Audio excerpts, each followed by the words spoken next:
Always good to see you, Pito. I try to invite people in our church to come, but thank you. It's good to have people who just come along to listen. Let me share screen.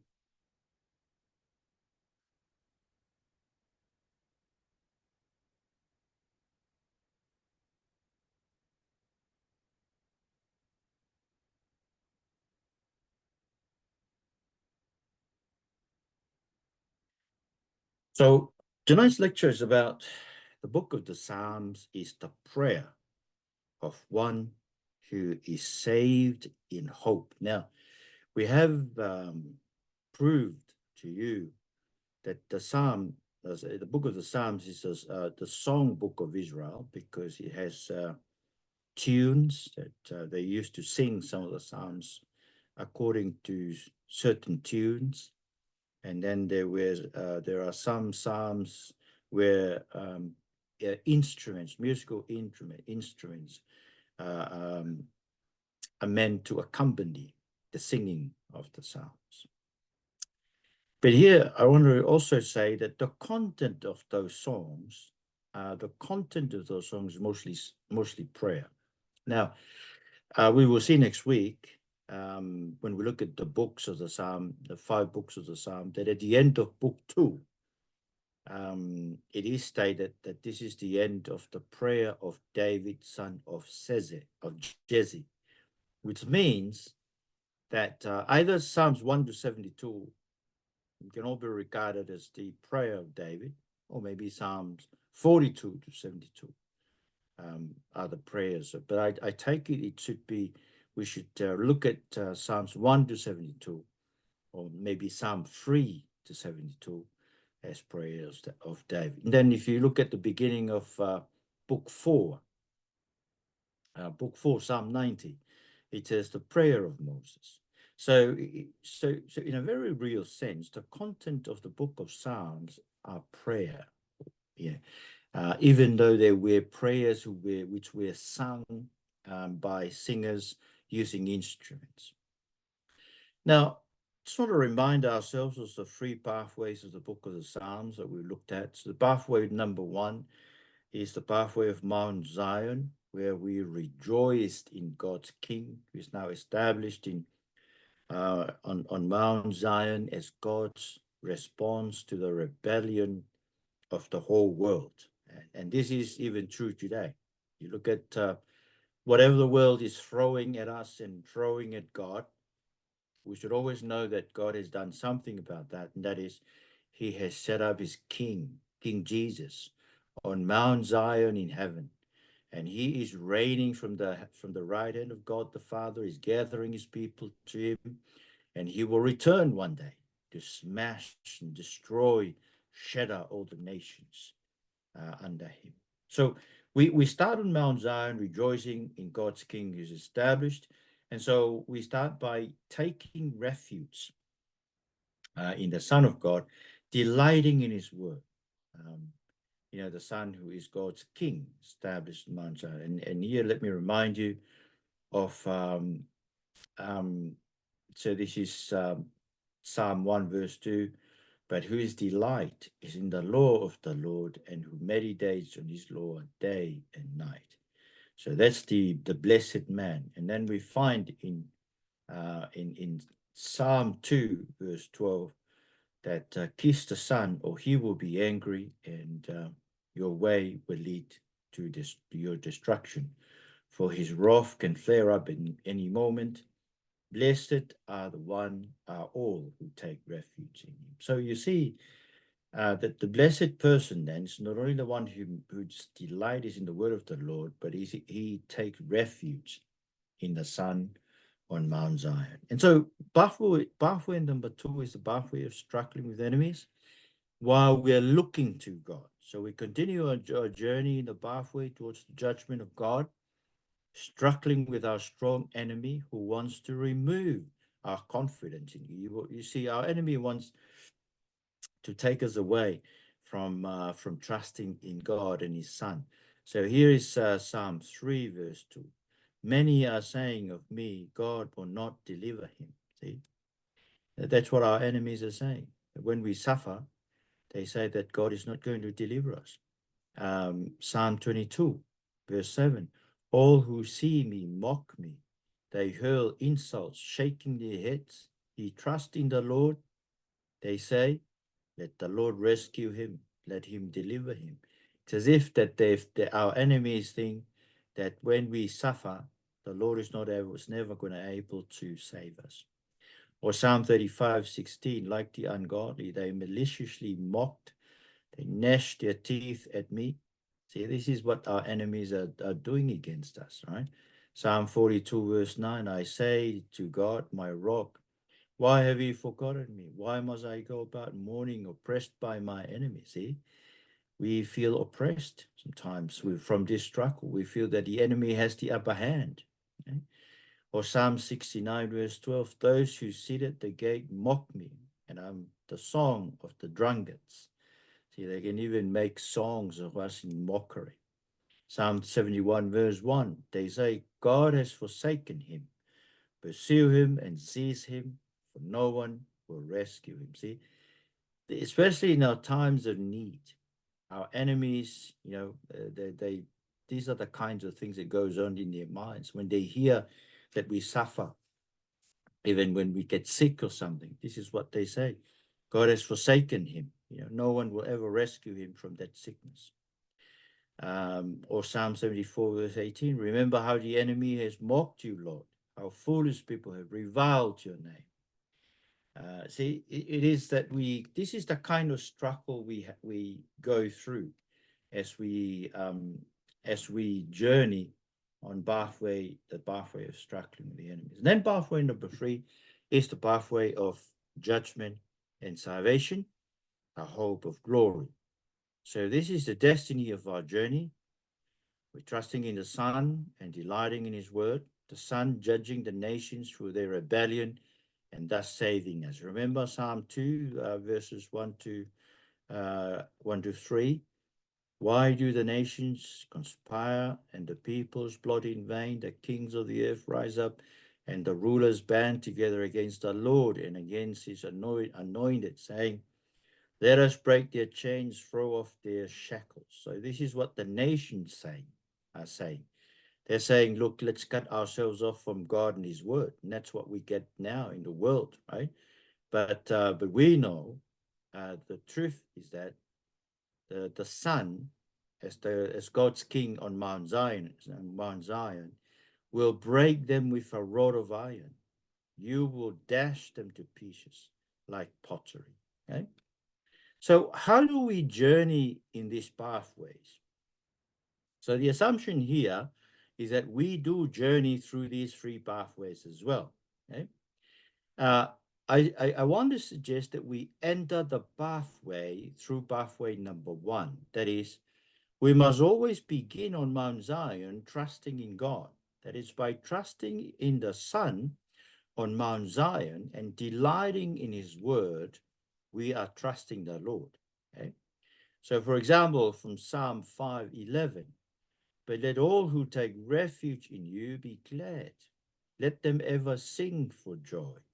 Spread your protection over them, that those who love your name may rejoice in you. So there is a sense that the protection of the Lord is spread over us because we have taken refuge in the Son and are delighted in his word. Or Psalm 34, verse 22, the Lord will rescue his servants. No one who take refuge in him will be condemned. See, this is a promise, okay? A promise for those of us who have come to trust in the Son on Mount Zion. The Lord will rescue us. No one who takes refuge in him will be condemned. And then we go to Psalm 37, verse 40. The Lord helps them and delivers them. He delivers them from the wicked and saves them because they take refuge in him. See, we start with that. We take refuge in the Son, and we know that the Lord would deliver us from the wicked and saves us because we've taken refuge in him. Or Psalm 56, verses 3 and 4, when I'm afraid, I put my trust in you. This is a promise that I always draw upon when I go to my treatments, and when there are certain circumstances in life that makes me afraid. I always quote this: Lord, when I'm afraid, I put my trust in you. In God, whose word I praise, in God I trust, and I'm not afraid. What can mere mortals do to me? So this should be our confession, those of us who have taken refuge in God. We are not afraid of anything, even death. See? I think it's the same thing in verses 10 to 11 of the same Psalm 56. In God, whose word I praise, in the Lord, whose word I praise, in God I trust, and I'm not afraid. What can man do to me? And then, of course, Psalm 57, verse 1, for the director of music, to the tune of Do Not Destroy of David and Victim, when he had fled from Saul into the cave. Have mercy on me, my God. Have mercy on me, for in you I take refuge. I will take refuge in the shadow of your wings until disaster has passed. So now there you are. We take refuge. We start this journey by taking refuge, and there, by taking refuge in God, we know that He will deliver us. You know, even though the enemy may look as if it has the upper hand, but the Lord will always deliver us. Now, and then we start the journey looking with hope at pathway number 3, at the judgment, salvation, okay? At our destiny. We are confident that God's judgment will come and destroy our enemy. That is, the day of judgment is the fulfillment of the Son's wrath upon all the nations for their rebellion against God. And so here are some verses from the Psalm that confirms to us the judgment of God. Psalm 21, verses 8 to 10. Your hand will lay hold on all your enemies. Your right hand will seize your foes. When you appear for battle, you will burn them up as in a blazing furnace. The Lord will swallow them up in his wrath, and his fire will consume them. You will destroy their descendants from the earth, their posterity from mankind. This is very important because Psalm 21 is a psalm about the king on Mount Zion. And this is affirming this is what the king will do. He will come and burn them in hell, burn all our enemies in hell. Okay? Psalm 149, verses 6, this is the end of the psalm. So, may the praise of God be in their mouths and a double-edged sword in their hands, to inflict vengeance on the nations. Remember the nations in Psalm 2, verse 1, nations rebellion. Now here we are involved in destroying the nations. So when the Son comes, returns to destroy the nations, we will also be given a double-edged sword to join in destroying the nations, to inflict vengeance on the nations and punishment on the peoples, to bind their kings with feathers, their nobles with shackles of iron, to carry out the sentence written against them. See, we will carry out the sentence written against our enemies, right? That's the judgment. So this is what we're looking forward to as we struggle, as we journey. Okay? We journey looking forward to this. Psalm 89, verse 14, righteousness and justice are the foundation of your throne. Love and faithfulness go before you. So the foundation of his throne is justice and righteousness, right? So which means his thrones are established so that righteousness and justice will stand firm forever in the world. Yeah? Or Psalm 97, verse 2, clouds and thick darkness surround him. Righteousness and justice are the foundation of his throne. See again, we read about the foundation of his throne, Psalm 58, verse 11. Then people will say, surely the righteous still are rewarded. Surely there is a God who judges the earth. See, there is a God who judges the earth. Do not let all those godless ministers from the Methodist Church say there will be no more judgment. For there will be judgment. Psalm 67, verse 4. May the nations be glad and sing for joy, for you rule the peoples with equity, and guide the nations of the earth. See, this is what the Lord will do. He will rule over people. See, that's what happened in the judgment. Psalm 98, verse 9. Let them sing before the Lord, for he comes to judge the earth. He will judge the world in righteousness and the peoples with equity. See, the Lord is coming to judge the world. So we should be confident as we journey in this world. We should be confident in his judgment. And then Psalm 96, say among the nations, Psalm 96 verse 10, the Lord reigns. The world is firmly established, cannot be moved. He will judge the peoples with equity. See, he will judge the people. So it's very important to remember that. Or Psalm 75, verse 7. It is God who judges. He brings one down, he exalts another. Okay. So that's how he judges. You see one leader being brought down, another brought up. Yes, the Lord does that. And then Psalm 94, verse 2. Rise up, judge of the earth, pay back to the proud what they deserve. See? This is our confidence as we journey. So we end up by trusting in the Son, and we journey, looking with hope at the judgment of God. So therefore, we journey in the present time on pathway to struggling with the enemy, looking to God, right? So we look to God because our confidence is that he will come and judge, right? So we live with the hope of his judgment, and that will keep us going in our struggle. So these are some of the Psalms that speaks about our struggle and our hope. Psalm 3, verses 7 and 8. Arise, Lord, deliver me, my God. Strike all my enemies on the jaw. Break the teeth of the wicked. From the Lord comes deliverance. May your blessings be on your people. See, it is the Lord who will he protect us, and blessings come from him. Or Psalm 10, verses 12 to 14. Arise, Lord, lift up your hand, O God. Do not forget the helpless. Why does the wicked man revile God? Why does he say to himself, he won't call me to account? See, this is oh, sorry, let me read you. But you, God, see the trouble of the afflicted. You consider their grief and take it in hand. The victims commit themselves to you. You are the helper of the fatherless. So in other words, you know, we commit ourselves to the Lord in the midst of our struggle, and he protects us. Or Psalm 14, verse 7. Oh, that salvation for Israel would come out of Zion. Remember, Zion is where our king is established. When the Lord restores his people, let Jacob rejoice and Israel be glad. Yes, the Lord will restore his people.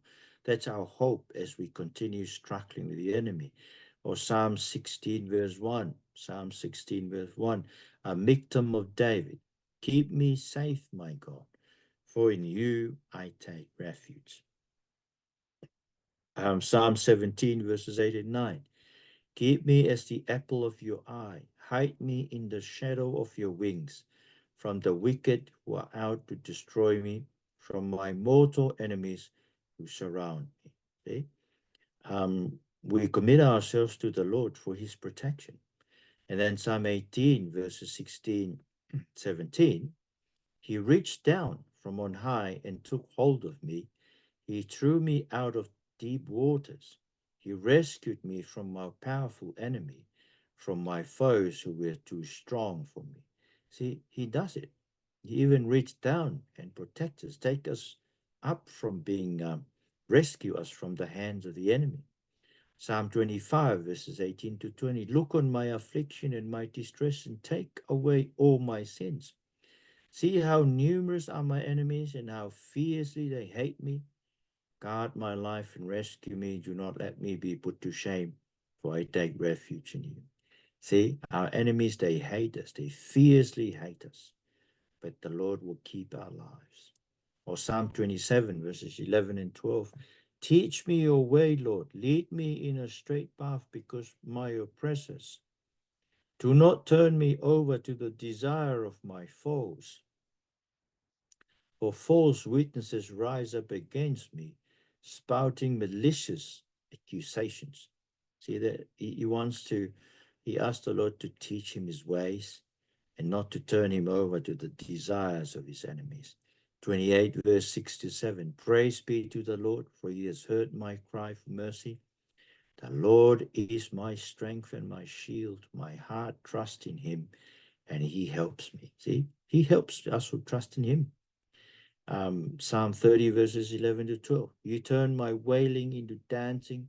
You removed my sackcloth and clothed me with joy, that my heart may sing your praises, not be silent. Lord my God, I will praise you forever. See, this is somebody who's struggling, looking forward to the times when God will destroy our enemies forever. Psalm 31, 14 to 16. But I trust in you, Lord. I say you are my God. My times are in your hands. Deliver me from the hands of my enemies, from those who pursue me. Let your face shine on your servant. Save me in your unfailing love. See, that's let your face shine. It is a lot of things, right? We know that our times are in the hands of the Lord, and so we ask Him um, to look after, shine His face on us. Okay, or even in verses 23 to 24, love the Lord, all His faithful people. The Lord preserves those who are true to Him, but the proud He pays back in full. Be strong and take heart, all you hope in the Lord. So those of us who hope in the Lord, be strong and take heart, because look at what the Lord can do, right? The Lord preserves us, those who are true to Him. So be true to Him in every way. Psalm 33 verses 18 to 19, but the eyes of the Lord are on those who fear Him, on those whose hope is in His unfailing love. See? The eyes of the Lord is in them, to deliver them from death, to keep them alive in famine. See, that's what He does. He wants to deliver us even from natural disasters. 34 verses 4 to 7. I sought the Lord, and He answered me. He delivered me from all my fears. Those who look to Him are radiant. Their faces are never covered with shame. This poor man called, and the Lord heard him. He saved him out of all his troubles.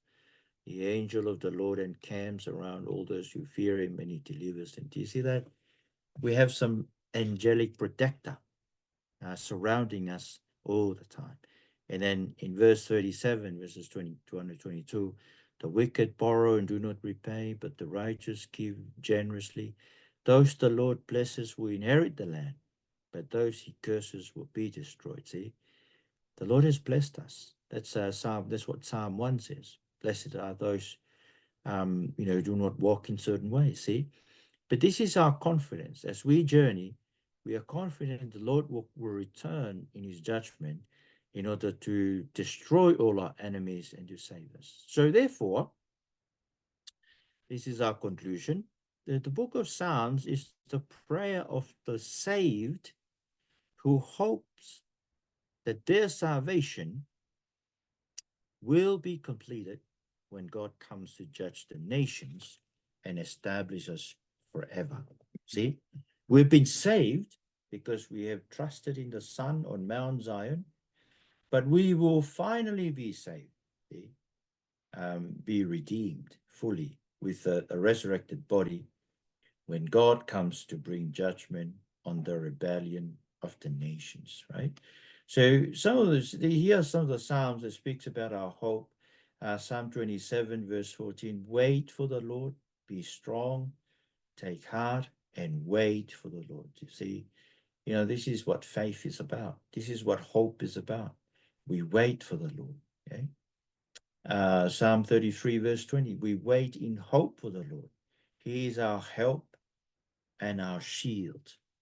In Him our hearts rejoice, for we trust in His holy name. May your unfailing love be with us, Lord, even as we put our hope in you. See, we put our hope in Him. We hope in the Lord. He is our help and our shield. 34:22, the Lord will rescue His servants. No one who takes refuge in Him will be condemned. You see, We've taken refuge in our God on Mount Zion. He promises we will never be condemned. Okay? 37 verses 12 to 14, the wicked plot against the righteous, gnash their teeth at them. But the Lord laughs at the wicked, for he knows their day is coming. See, there's a day of the wicked coming, a day of judgment. That's what we know. Even though they're laughing now, but the Lord laughs at them too. See? And even the verse 34 of that psalm says, hope in the Lord and keep his way. He will exalt you to inherit the land. When the wicked are destroyed, you will see it. See, we will even see the destruction of the wicked. Okay? 38, 21 or 22, Lord, do not forsake me, do not be far from me, my God. Come quickly to help me, my Lord and Savior. Okay? And Psalm 40, verses 12 to 13. Remember, this is how we journey, and this is the prayer of our hope. Okay? For troubles without number surround me. My sins have overtaken me, and I cannot see. They are more than the hairs of my head, and my heart fails within me. Be pleased to save me, Lord. Come quickly, Lord, to help me. See, we even ask the Lord to come quickly, to bring that judgment and come and save us. And then Psalm 42, verse 5, why, my soul, are you downcast? Why so disturbed within me? Put your hope in God, for I will yet praise him, my Savior and my God. And I think it's the same thing in Psalm 43, verse 5. Why, my soul, are you downcast? Why so disturbed within me?